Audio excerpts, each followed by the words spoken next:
Hello, and you're very welcome to Adapt Radio. I'm your host, Dr. Claire O'Connell, and today we're talking to the new director of the Adapt Center, Professor John Kelleher. From the Adapt Center at Trinity College.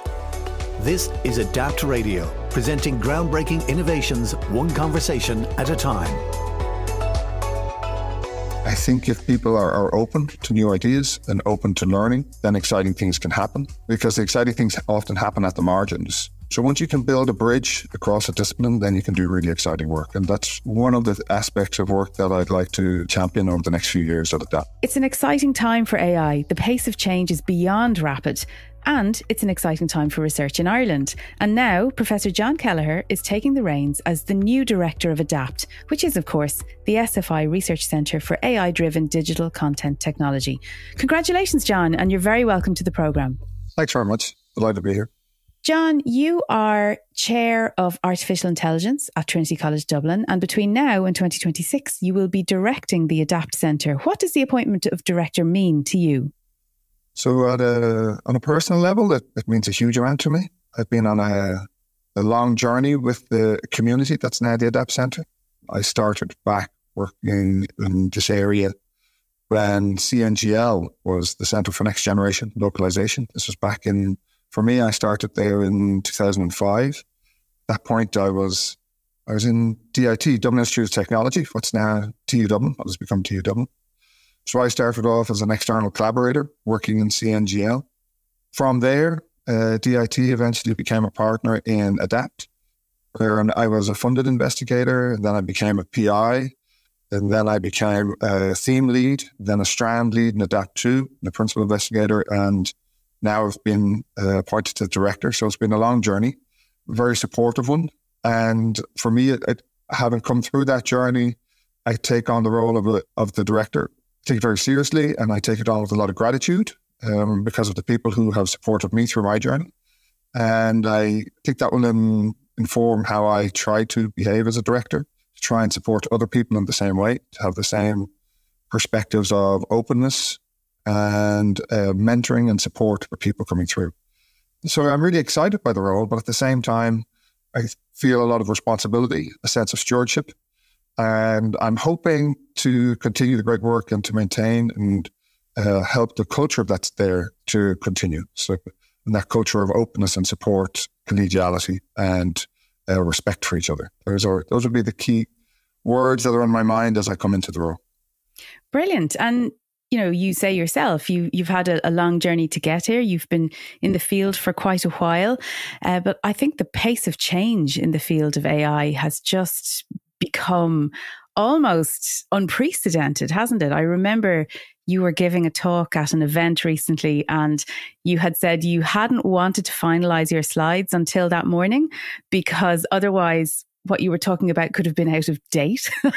So, I mean, what has surprised you most maybe in the last year of that pace of change in AI?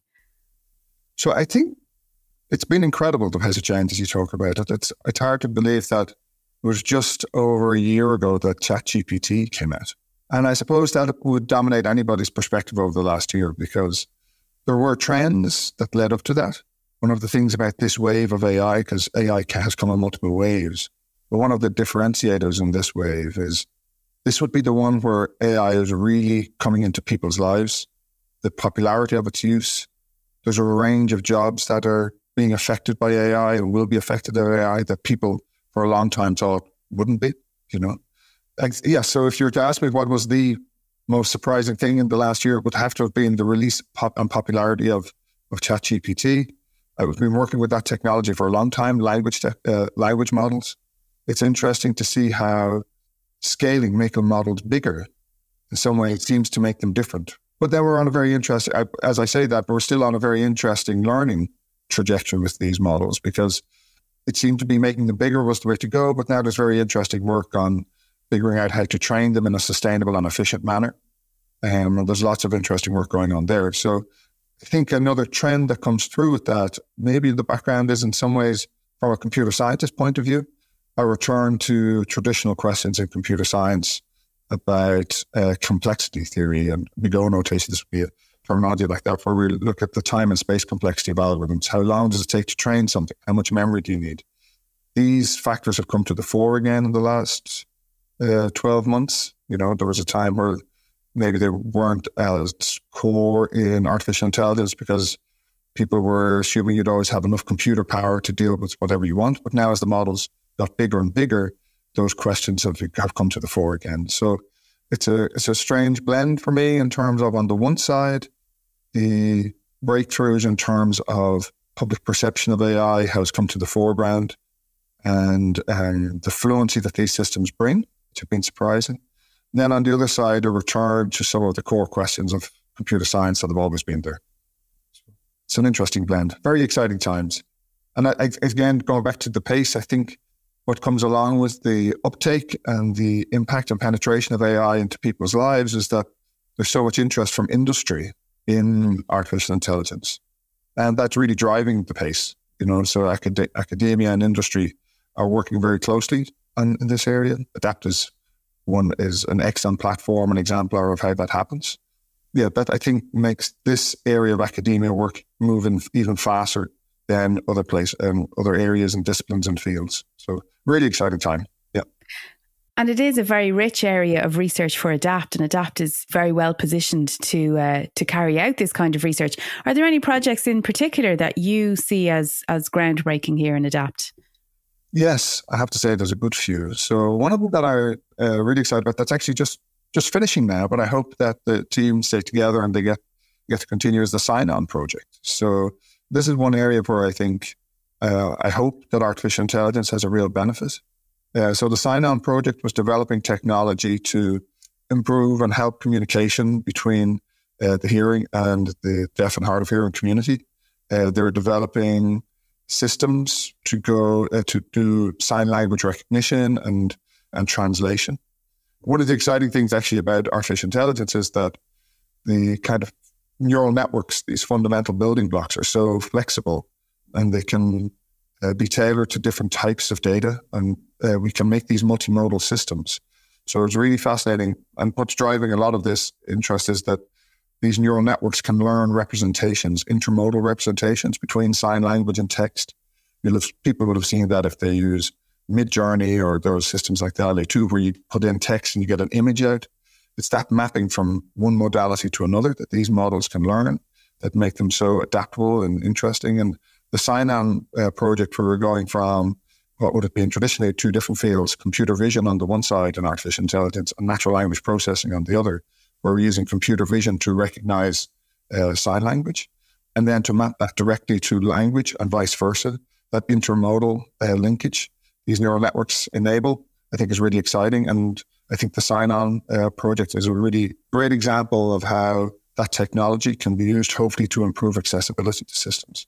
That would be an area I'd be very excited about, in how artificial intelligence, through its fluency, the abilities of these systems to improve interactions with computers, will open up digital technology to a broader sector of society by improving the naturalness and ease of interactions between people and digital technologies.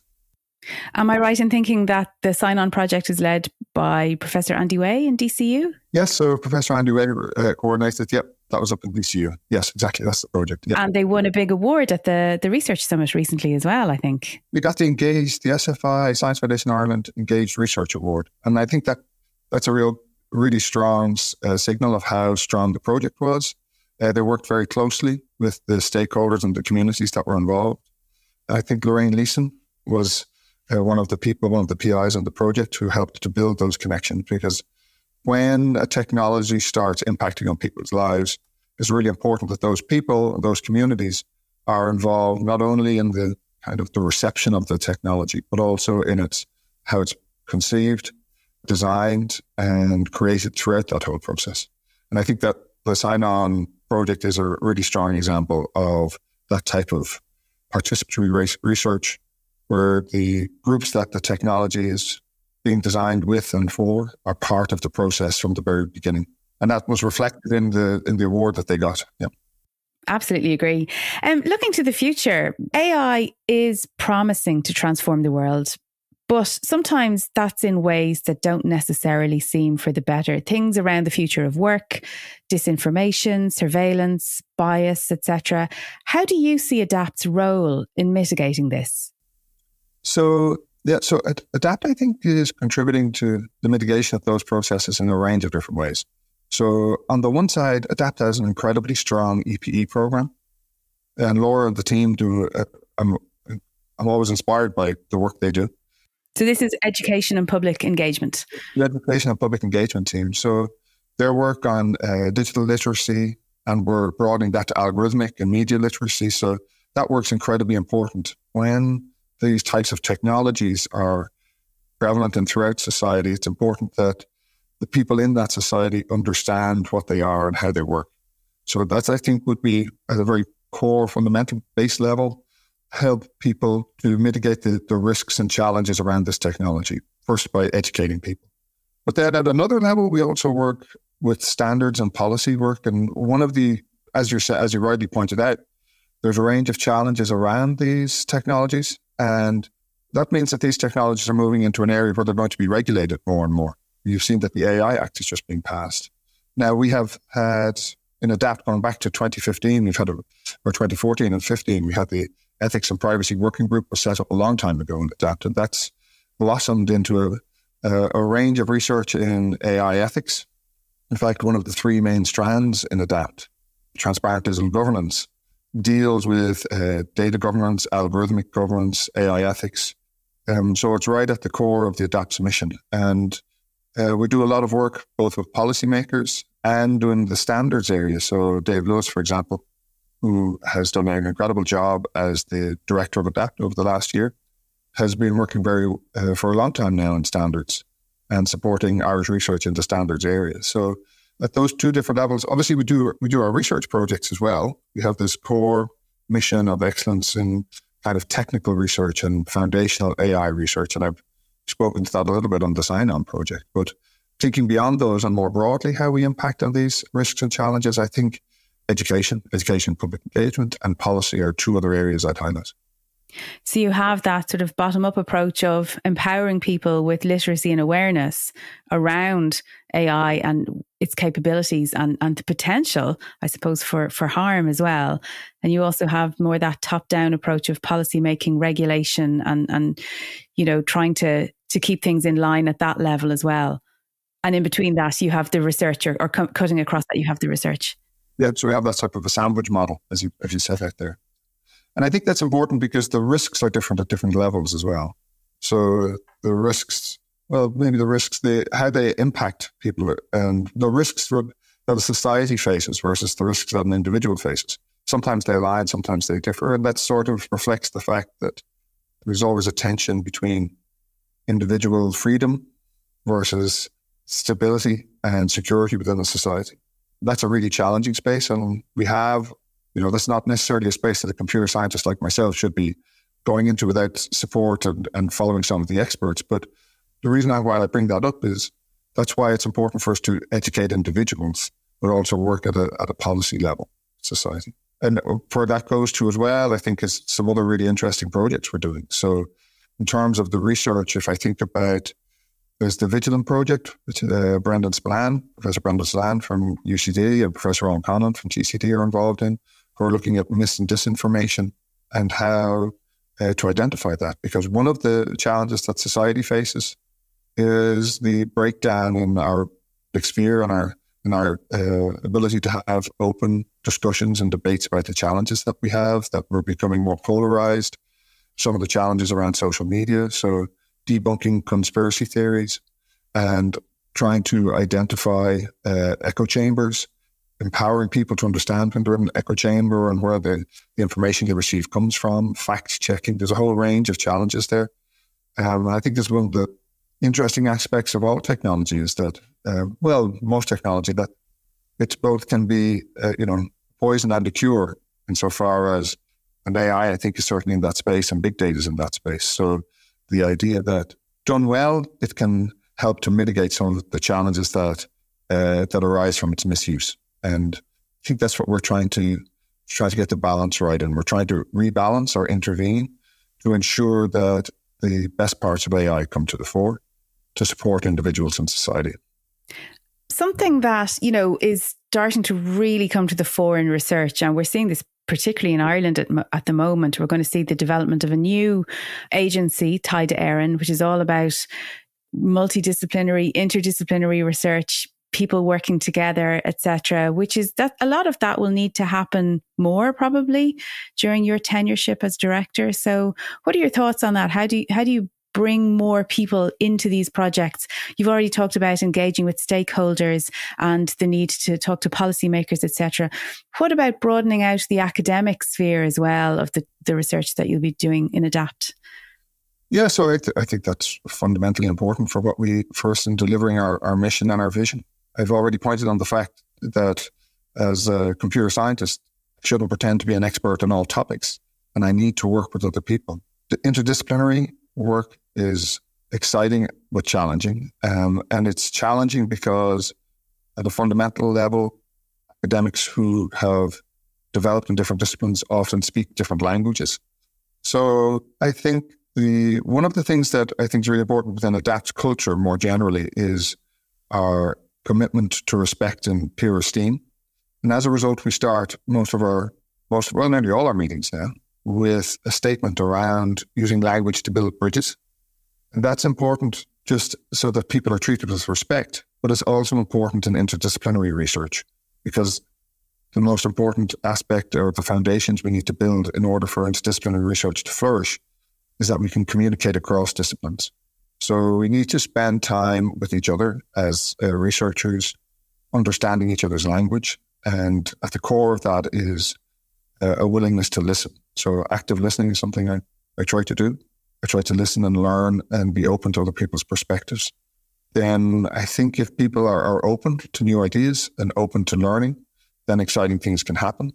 Because the exciting things often happen at the margins between disciplines, where people come together in a complementary team, where they have complementary expertise. So once you can build a bridge across a discipline, then you can do really exciting work. And that's one of the aspects of work that I'd like to support and champion over the next few years at ADAPT. I'm really heartened to hear you say that, because I think a lot of people underestimate the amount of time and effort it takes to build those bridges and how people can really be looking at the same problem in two fundamentally different ways. And you need to give people the time and space to find that commonality in that, as you say, liminal space where the really good stuff happens and people can solve problems together. In terms of mentoring people as well, because obviously we have a cohort of young, early stage, talented researchers. How do you see them being resourced and supported into the future as well? Yes, so that comes at two or three different levels. So on the first is, as you say, resourcing. Can we resource people? Can we enable them to have a good standard? Dublin, Ireland is an expensive place to live. Can we address those challenges about the cost of living crisis? Because no matter how intelligent or smart you are, it's impossible to do good research unless you have some type of security for you to think about the future. So we'll work very hard on that. That's not something we can always solve by ourselves. We have to work with government around that, and I certainly do whatever I can. And that's across, I think it's both the researchers and the research professionals and the operations team in the centre. We also need to consider in that factor, because the centre doesn't work without the operations team and the research professionals supporting it. They're incredibly important as well. So I think it's very important to flag their role and contribution, and that they are part of this discussion as well when we talk not only about resourcing but also mentoring, because there's careers that have to be developed and supported there. So that's on one side, there's a resourcing side. And then on the other, I'd come back to the word culture. So the culture that we have, I believe, at the moment is inclusive, excellent and open. The reason I use the word I believe is that I want to highlight that I'm open to people, talking to me about that and letting me know how we can build on and improve and strengthen anything. We have Marguerite Barry and the JEDI team and the EDI team have been doing incredible work. They're preparing a survey, I think, of the community that will be going out soon. So I look forward to getting the responses from that and working with Marguerite to see how we can improve the culture that we already have. We have a great basis, I believe, but we're always working to improve and be more open and inclusive. So those are two sides, resourcing and culture. And then finally, having a vision for excellence, for having a growth mindset. What I mean by that is by focusing on the process and trying to improve your process and how you do things, both as a center, but as a researcher. And then if you try to get the best process you can, then hopefully the outcomes will take care of themselves. So that would be my advice there in terms of, it's a challenging industry. It's very competitive, AI in the sector. And sometimes things mightn't necessarily work for you the first time. So that's why to try and be resilient and robust, I try and focus on, have I done what I can? Have I managed what I can control? And through that, trying to do your best and also to think about how you are doing on your journey. So everybody is on a separate journey. And sometimes it can be disheartening if you pick out the best person ever in the world, if you compare yourself to maybe Jeffrey Hinton or something like that in the AI field, who's, they've had a different life journey. So we want to support people on their journey, and not everybody's destination is the exact same. And we want to be open to support them across their destinations and to give them a vision and resourcing and a culture that allows them to flourish. Brilliant. Now, I know we've mentioned that the pace of change in AI is extremely rapid. Do you look far forward at all? I mean, how might our lives differ in 10 years? Can we even think that far ahead? Yeah, sometimes, it's incredible to roll back 1 year. I think when I try to look further ahead, sometimes it's useful to look at different areas, because I think that the impacts of AI will be very different in different fields. So, for example, AI is having a massive impact there, partly because the students are using it. It's not a top-down process there in education. It's just students are using it, and we're going to have to keep up. And there's lots of positives there, but trying to find the balance between where it's appropriate, where it isn't.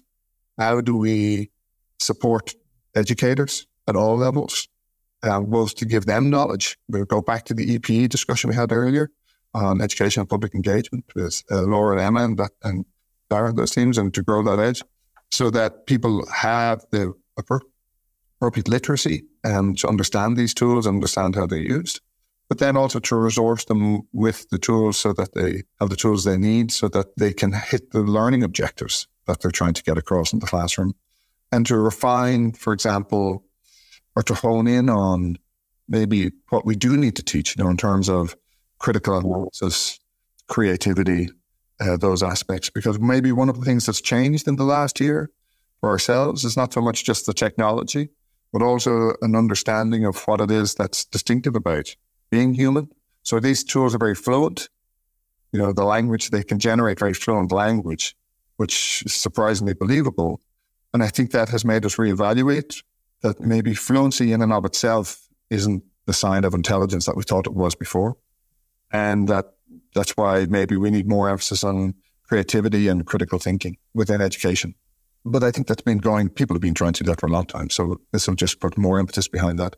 Then if I switch from education to an area like computer science, software programming, how programming is going to be done in the industry and thought looks like, if you look at the Copilot and those tools right now, there's a lot of research going on in ADAPT because it's very similar technology to machine translation, where we have been a world leader for years, now going from language to source code generation.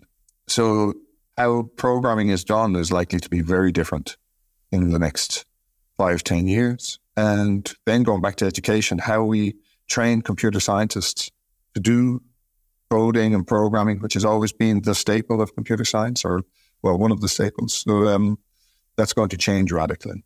And then coming across, then for us to reflect in the culture, creative and cultural industries, things are radically changing there. Like I had a wonderful experience last year where I did a creative writing workshop, and we used AI as to help people do creative writing. They used a fine-tuned variant of a GPT language model as a co-writer or a peer writer for somebody doing creative writing. So I think that opened my eyes up into how AI done right or done well can amplify and support human creativity, sometimes in giving people the confidence to do something that they mightn't feel comfortable doing by themselves. So if it's your first time to do creative writing and you don't know where to start or you don't know where to go next, having an AI to give you a prompt that you may not agree with, but it gives you something to think about and move forwards. So those aspects there where an AI can be, a partner, and it's a bottom up. And if you think about the culture and creative industries, and then you go over to health, which is a much more highly regulated area, much more top down. So, and where accuracy is hugely important, and the provenance and the explainability of the result is really important. So a whole set of different challenges there. I'm working on an EU project at the moment called Validate, where we're looking at how do we exactly address those challenges of explainability and the validation of a process, and how when you have things like when you may not centralize all the data into one place and you need to do federated learning, how do you assure data quality across a federation of systems? And how do you ensure that the system, once it's retrained, how is that revalidated at a level that's appropriate for a medical context, like an acute care context? So there's a whole range of challenges there that may not be as important in the cultural and creative industries, where it's more about becoming a partner to amplify human creativity. So thinking to the future, I think it's definitely going to have an impact. It's going to have an impact. AI is going to have an impact, and digital technologies will have an impact across all our lives, but it will have a different scale of impact in different sectors. And I think to the future, that's the thing that comes to my mind. So yeah, absolutely exciting times with a lot of philosophy and nuance along the way. Thank you so much, Professor John Kelleher, for joining us today. Congratulations on your new role of Director of ADAPT, and all the best with that as well. And wishing you all the best for 2024. Thank you very much. If you would like to find out more about Professor John Kelleher and the work that ADAPT does, I've put some links into the show notes, so please do go and check them out. To get new episodes of ADAPT Radio automatically, just click the follow button on your player. Until next time, from myself, Claire O'Connell, Slán, and thank you for listening. The ADAPT Radio podcast is brought to you by the ADAPT Center at Trinity College Dublin. Find out more about their extensive research work at adaptcentre.ie. Join us next time to hear about more groundbreaking innovations. To get new episodes automatically, just click the follow button on your player right now. The ADAPT Radio podcast is produced by dustpod.io, with episodes monthly on Apple, Spotify, and wherever you get your podcasts.